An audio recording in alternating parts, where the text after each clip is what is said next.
अस्सलामुअलैकुम वरहमतुल्लाहि वबरकातुहू। आज हमारी ये सोलर इन्वर्टर पे 3000 VA के सोलर इन्वर्टर पे हमारी ये दूसरी वीडियो है, पार्ट 2 है इसका। इससे पहले हमने पार्ट 1 में इसकी ब्लॉक डायग्राम देखी थी कि इसकी कॉन्फ़िगरेशन कैसे है, कि यहाँ से 12 वोल्ट इनपुट देते हैं, प्रोटेक्शन सर्किट से गुजारते हैं, वोल्टेज बूस्टर से यही 12 वोल्ट हम बनाकर 330, 350, 400 वोल्ट ये डिफरेंट सर्किट्स में मुख्तलिफ इसकी वैल्यू होती है। इसके बाद यहाँ पर आउटपुट स्विच है। इस सर्किट को जो हमारा वोल्टेज बूस्टर है इसको TL494 से ड्राइव दी जाती है, जो कि यहाँ पर इन ट्रांजिस्टर को ड्राइव देता है। और यहाँ पर आउटपुट में हमारे पास TL494 या KA7500 कोई भी IC लगी होगी जो कि 60 हर्ट्ज़ पे स्विच करेगी। ये तकरीबन इसको 100 किलो हर्ट्ज़ पे स्विच करवाया जाता है। 100 किलो हर्ट्ज़ से कम या ज़्यादा भी हो सकती है फ्रीक्वेंसी, लेकिन इसको 50 हर्ट्ज़ या 60 हर्ट्ज़ पे नॉर्मली स्विच करवाया जाता है। तो यहाँ पर इस सर्किट के अंदर एक बक कन्वर्टर है जो कि 5 वोल्ट देता है, और एक माइक्रो कंट्रोलर है जो कि पूरे सिस्टम को मॉनिटर करता है। एक यहाँ पर ये माइक्रो कंट्रोलर लगा हुआ है जो कि पूरे सिस्टम के फंक्शन को मॉनिटर करता है।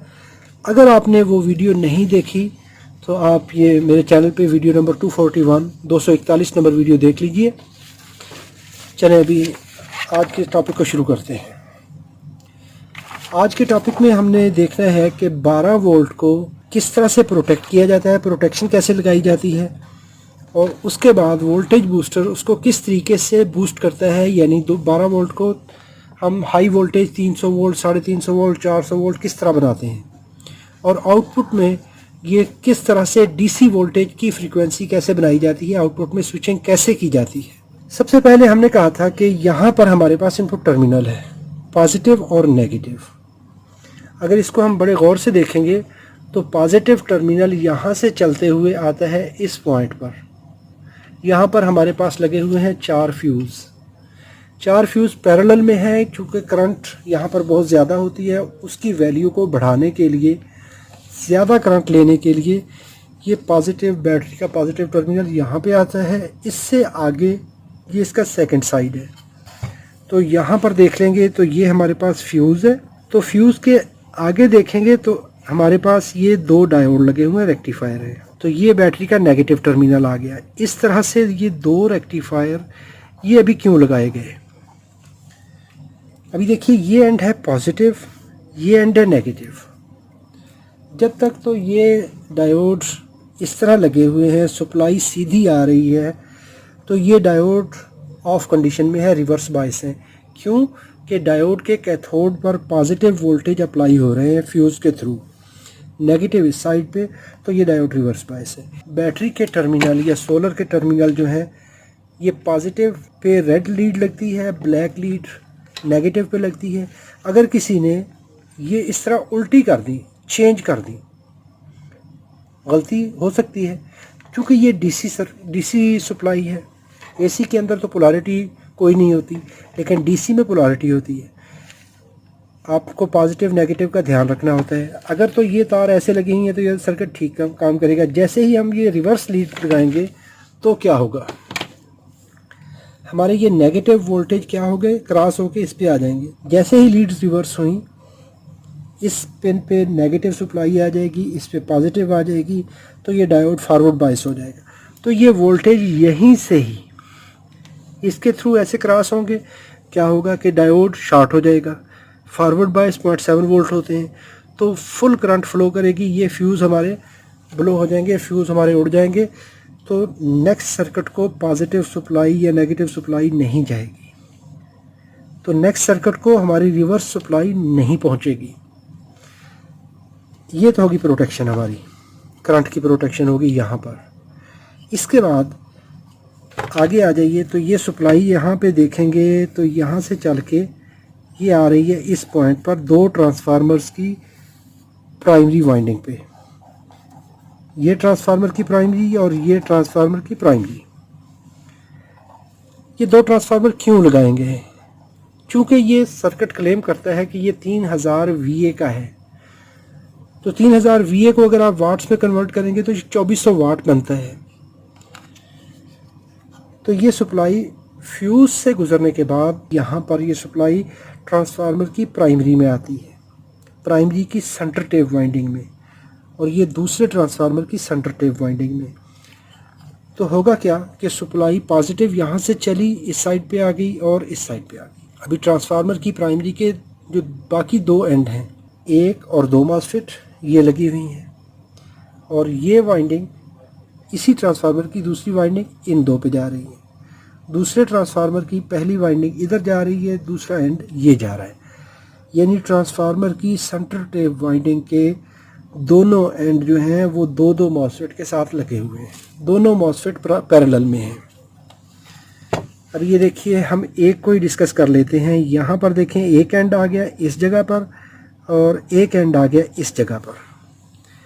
यहाँ पर ये पहली मॉसफेट ये इस तरह से ये लगी हुई है और इसी के पैरेलल में जो हमने कहा था कि 2 मॉसफेट यहाँ पर इकट्ठी लगी हुई हैं, 1 और 2 ये लग गई हमारी मॉसफेट।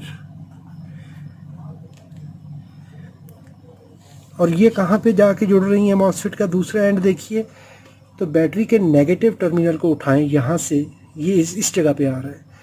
तो इसको अगर इसी से ऐसे ऊपर ले जाएं तो ये इस पॉइंट पे आ रहा है। इधर देखेंगे तो ये स्टील बार लगी हुई है, जो कनेक्शन प्लेट लगी हुई है ये वाली। ये स्ट्रिप क्या कर रही है, ये सारी मॉसफेट के सोर्स को ग्राउंड प्रोवाइड कर रही है।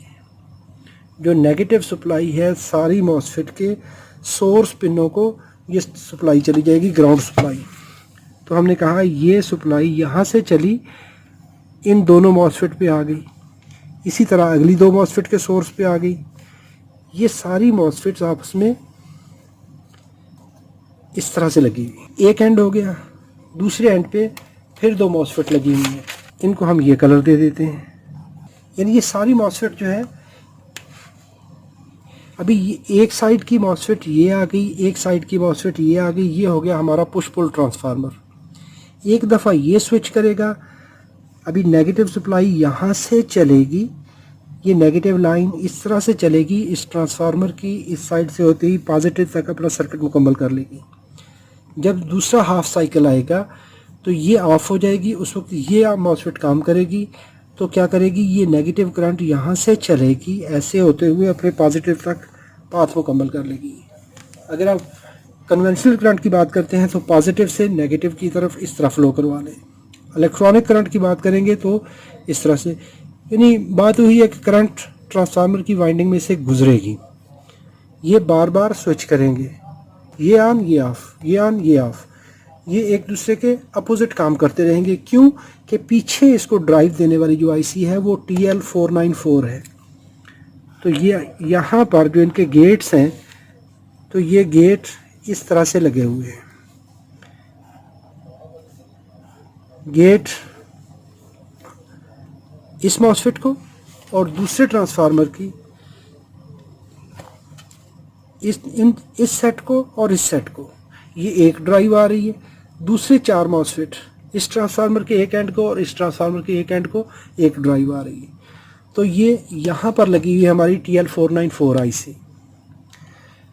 इसको हम इन डिटेल डिस्कस करेंगे कि ये कैसे स्टार्टअप होती है, कैसे ये ड्राइव देती है। यहाँ पर स्विचिंग ट्रांजिस्टर है, यहाँ पर ये 2 लगे हुए हैं और ये किस किस तरह से ड्राइव डिस्ट्रीब्यूट होती है और गेट पे सिग्नल कैसे आता है और किस तरह का होता है। जो हम बात कर रहे हैं कि एक ऑन होता है एक ऑफ होता है, इसको प्रॉपरली हम, क्योंकि अभी तो इसमें शॉर्ट सर्किट है, अभी हम पावर ऑन नहीं कर सकते। नेक्स्ट वीडियो में हम इसकी जो शॉर्ट सर्किट है वो रिमूव करेंगे और फिर इसको पावर ऑन करेंगे। इनके गेट पे सिग्नल देकर फिर मॉसफेट लगाकर पूरे सर्किट को हम स्टेप बाय स्टेप लेके चलेंगे। अभी देखिए, ये हमने कहा था कि 2 सेक्शन है।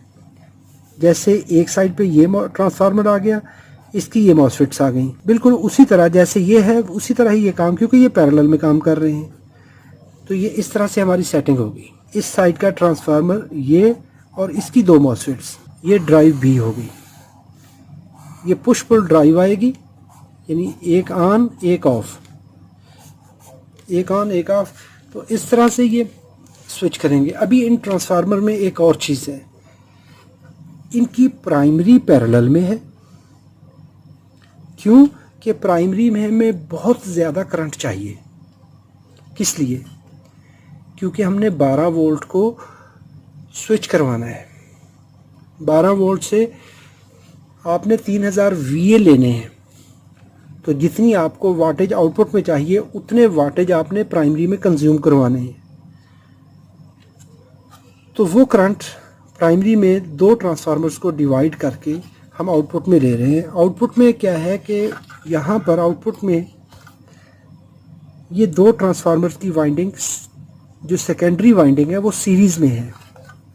एक एंड यहाँ से आउट हो रहा है, ये पहले ट्रांसफार्मर की, इस ट्रांसफार्मर के ये 2 पॉइंट है, यहाँ से आउट हो रहा है। और इसके देखें तो ये अगले 2 पॉइंट जो हैं, ये सारे पॉइंट एक दूसरे के साथ जुड़े हुए हैं। कैसे? यहाँ पर ये ट्रांसफार्मर है, तो इसका ये एंड इस ट्रांसफार्मर के साथ सीरीज़ में है। तो एक एंड ये हो गया, दूसरा एंड यहाँ से सीरीज़ में आने के बाद यहाँ से ये आउटपुट हो जाती है। अभी देखिए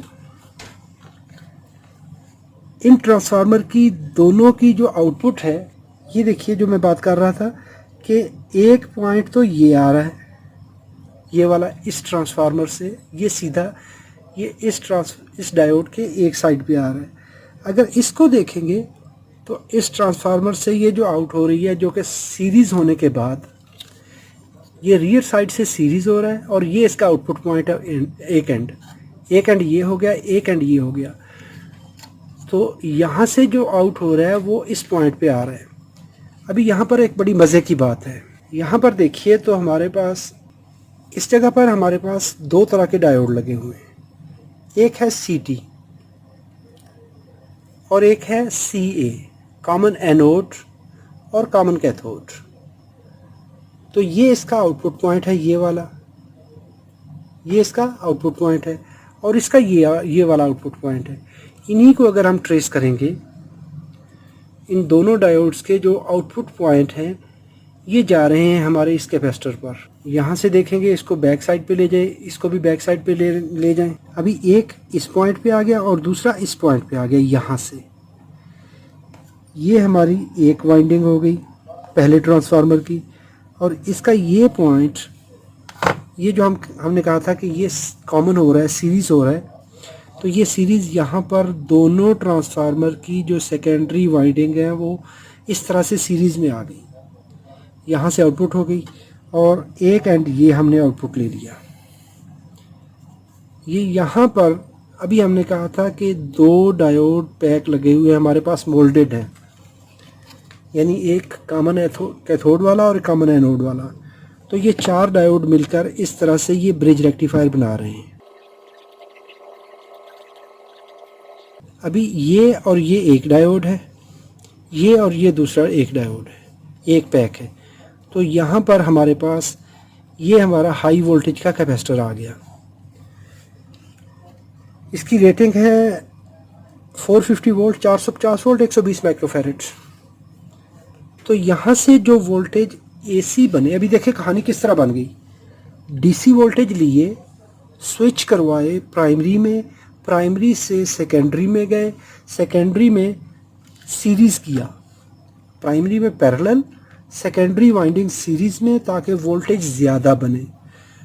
तो वो बूस्ट हुए वोल्टेज रेक्टिफाई किए, कैपेसिटर पर स्टोर कर लिए। अभी इन वोल्टेज को यहाँ पर देखिए, इस कैपेसिटर के पैरेलल में ये एक पॉइंट बन रहा है, यहाँ पर ये एक हाई ओहमिक वैल्यू की रेजिस्टेंस लगी हुई है, जिसको ब्लीडर रेजिस्टर कहते हैं। ये रेजिस्टर क्या करती है कि जब कैपेसिटर हमारा चार्ज हो चुका होता है और हम इसको पावर ऑफ करते हैं, तो उस वक्त ये कैपेसिटर इसके थ्रू डिस्चार्ज होता है। ये वाली रेजिस्टर नॉर्मली ये बिल्कुल साइलेंट होती है, मामूली सी पावर डेसिपेट कर रही होती है और साथ में इसके रिपल्स को भी रिमूव करने में मदद देती है। लेकिन जब हम इसको पावर ऑफ करते हैं तो ये कैपेसिटर इस रेजिस्टर के थ्रू डिस्चार्ज होता है। अभी यही वोल्टेज यहाँ से चले, पॉजिटिव वोल्टेज इस पे आ गए और इस मॉसफेट पे आ गए। हमारे पास ये 2 मॉसफेट लगी हुई हैं, ये वाली 2 मॉसफेट ये लगी हुई हैं, 4 मॉसफेट आउटपुट में लगी हुई हैं। प्राइमरी साइड पे 8 हैं, आउटपुट में 4 हैं। पहली 2 मॉसफेट पे पॉजिटिव, और यहाँ से नेगेटिव को चलाएंगे तो यहाँ पर ये हमारे पास एक पावर रेजिस्टर लगी हुई है, ये वाली। इस रजिस्टर के थ्रू ग्राउंड साइड यहाँ से चलेगी, इसके थ्रू होती हुई पहली मॉसफेट पे और यहाँ से जंप करके दूसरी मॉसफेट पे पीसीबी के अंदर वाली साइड से, ये इस पॉइंट से। दो मॉसफेट पे नेगेटिव, दो मॉसफेट पे पॉजिटिव। तो यहाँ पर देखेंगे तो ये इस रजिस्टर के थ्रू इन दो मॉसफेट पे नेगेटिव वोल्टेज और इन पे पॉजिटिव वोल्टेज ये पहुँच गए, और इनके इस तरह सोर्स टू ड्रेन ये आपस में जुड़ी हुई हैं, और साथ में इनके यहाँ पर ये आउटपुट पॉइंट है। ये हमारी एच ब्रिज टोपोलॉजी हो गई, या इसको फुल ब्रिज भी कहा जाता है। तो इस तरह से ये इनका कॉम्बिनेशन बन गया। अभी ये देखें काम कैसे करेगा। यहाँ पर हमने कहा जी हमारे पास ये वोल्टेज, मैं कहता हूँ 330 वोल्ट है, क्योंकि इसमें आउटपुट फ़िल्टर नहीं है स्मूथिंग के लिए। तो स्मूथिंग फ़िल्टर नहीं है, जो हमारी आउटपुट स्विचिंग फ्रीक्वेंसी है उसको स्मूथ लाइन या थोड़ा सा उसको साइन वेव की शेप में ले आए। यहाँ पर डायरेक्टली उन्हीं वोल्टेज को स्विच करके लिया जाता है। यहाँ पर कोई ऐसी और कॉम्बिनेशन नहीं है। तो हम कह सकते हैं कि 330 वोल्ट अगर आपके पास हैं, यहाँ पर ये चार्ज किए हैं, अभी ये 60 हर्ट्ज़ पे काम करेगा। और ये स्विच कैसे काम करता है, ये क्रॉस में काम करेगा। एक दफ़ा ये मॉसफेट और ये मॉसफेट ये ऑन होगी तो ये वाली ऑफ रहेंगी। तो जैसे ही साइकिल चेंज होगा तो ये ऑन हो जाएंगी, ये दोनों ऑफ हो जाएंगी। अभी देखिए वर्क कैसे होगा। अभी ये हमारे पास आउटपुट लाइन, ये ए लाइन है और ये बी लाइन है। अभी जब इसको ड्राइव आएगी एक मॉसफेट को, फॉर एग्जांपल इसको ड्राइव आती है और साथ में इसको ड्राइव आएगी, क्रॉस में मैंने कहा ये ऑन होंगी। तो जब अगर इसको ड्राइव आती है तो ये पॉजिटिव लाइन ऐसे आएगी, ऐसे चलेगी। तो हमारी जो ये ए आउटपुट है और ये बी है, तो बी आउटपुट जो है ये हाई हो जाएगी। कैसे कि बी आउटपुट पे यहाँ से वोल्टेज हाई चलेंगे। जितनी देर ये ऑन रहेगा बी हाई रहेगी, और उस वक्त हमारी ये लाइन यहाँ से ए पे सवार हो जाएगी। तो ए जो है इतनी देर लो रहेगी। जैसे ही साइकिल चेंज होगा ये मॉसफेट ऑफ हो जाएगी, ये भी ऑफ हो जाएगी, अभी ये ऑन हो जाएंगी। तो ये वोल्टेज जो पॉजिटिव थे ये यहाँ से चलेंगे, लाइन ए पे चले जाएंगे। अभी ये तो ऑफ हो चुकी है, तो पॉजिटिव वोल्टेज को ऐसे चलना पड़ेगा, लाइन ए पे सवार होना पड़ेगा। तो ए लाइन हमारी इस तरह से पॉजिटिव हो जाएगी। कितनी होगी, यही 330 वोल्ट ये वाले जो है। तो ये उस वक्त लाइन बी जो है यहाँ से नेगेटिव वोल्टेज रहेगी, क्योंकि पहले ये मॉसफेट ऑन थी, अभी ये ऑफ हो चुकी है, ये ऑन हो चुकी है, क्रॉस में ऑन हुई है। इसने पॉजिटिव वोल्टेज ए पे सवार कर दिए और इसने नेगेटिव वोल्टेज बी पे सवार कर दिए, इस तरह से। फिर जो ही साइकिल चेंज होगा तो बी ऑन हो जाएगी और ए लो हो जाएगी। तो इस तरह से ये दोनों लाइंस आपस में एक दूसरे के अपोजिट ऑन ऑफ होती रहेंगी। तो जो 330 वोल्ट बने थे, कभी ये लाइन पॉजिटिव होगी, कभी ये नेगेटिव होगी। ये पॉजिटिव है तो ये नेगेटिव। एंड उसी लम्हे जैसे ही साइकिल चेंज होगा, क्योंकि ये 60 हर्ट्ज़ एक सेकंड में 60 मरतबा इसने अपनी पोलैरिटी चेंज करनी है। क्यों कि हमने इन डीसी वोल्टेज को एसी बनाना है। तो जैसे ही ये पोलैरिटी चेंज होगी इस तरह से, कभी ए पॉजिटिव है तो बी नेगेटिव है, फिर बी पॉजिटिव हो जाएगी, ए नेगेटिव हो जाएगी, ए पॉजिटिव हो जाएगी, बी नेगेटिव हो जाएगी। तो ये 330 वोल्ट का डिफरेंस हमारा हर हाल में रहेगा, लेकिन ये ऑन ऑफ होती रहेंगी। अगर एक हाई है तो दूसरी लो है, एक हाई है तो दूसरी लो है। तो ये हमारा एच ब्रिज स्विच जो है या फुल ब्रिज स्विचिंग जो है, ये इस तरह से हमारी इस लाइन को स्वैप करवाएगी। अभी ये 330 वोल्ट की क्या कहानी होगी। 330 वोल्ट की हम कहते हैं कि ये पीक है। हमें जो एसी में चाहिए होते हैं वो आरएमएस होते हैं। तो अगर ये 330 वोल्ट हैं, 330 वोल्ट डीसी हैं यहाँ पर, लेकिन जब आउटपुट में लेंगे तो उसको आरएमएस बनाने के लिए 0.707 से मल्टीप्लाई कर देंगे। तो ये हमारे 230 के लगभग ये आउटपुट में ये वोल्टेज आएंगे। इस तरह से ही हमारा ये सर्किट काम करता है। नेक्स्ट वीडियो में हम इन मॉसफेट्स को रिमूव करेंगे क्योंकि यहाँ पर ये शॉर्ट सर्किट है और ये डैमेज हो चुकी है। इनका ये शॉर्ट सर्किट हम रिमूव करेंगे, इसको पावर अप्लाई करेंगे और साथ में हम इसको सेक्शन बाय सेक्शन ऑन करेंगे। फिर हम इन आईसीज़ को ट्रेस करेंगे कि किस तरह से ये कम्बिनेशन बनवाती हैं। अभी देखिए इसकी ड्राइव कैसे कैसे जा रही होती है। जो मैं कह रहा था कि ये इस तरह से एक ड्राइव इसको ड्राइव देगी 4 मॉसफेट्स को, और दूसरी ड्राइव इन 4 को मॉसफेट को ड्राइव देगी। अभी हमारे पास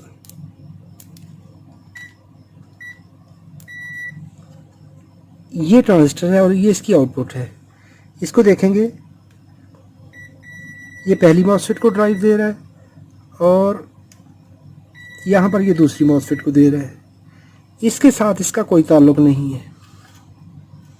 इसके बाद ये पहली 2 को ड्राइव देने के बाद नंबर 3 पे आ जाएगा और नंबर 4 पे आ जाएगा और इनके साथ इसका कोई ताल्लुक नहीं है।